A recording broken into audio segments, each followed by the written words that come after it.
Vətəndaş tərəfindən sənə təqdim edildikdən sonra torpaq sahəsindən çıxarışın alınması hansı müddət tələb olunur və hansı sənədlər yekununda vətəndaşlara təqdim edilir?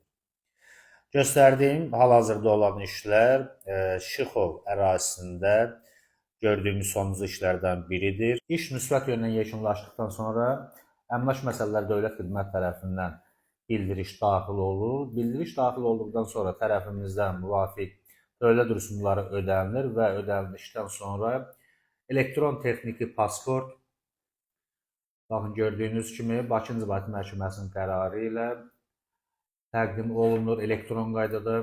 İkinci elektron çıxarış, üçüncü isə torpaq sahəsinin, yəni daşınmaz əmlakın qiymətləndirilməsi, torpaq sahəsinin faktiki bazar dəyəri. Burada da göründüyü kimi Şıxov ərazisində olan torpaq sahəsinin bazar dəyəri 250 min manat qeyd edilmişdir.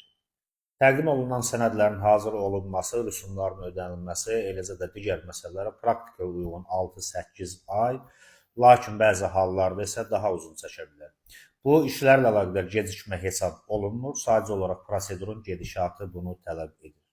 Əgər sizin də çıxarışla əlaqədar probleminiz varsa, torpaq sahələri, fərdi yaşayış evlərinə və qeyri-yaşayış sahələrinə çıxarış əldə etmək istəyirsinizsə, zəmanəti müqavilə əsasında göstərdiyimiz hüquqi xidmətdən yararlana bilərsiniz.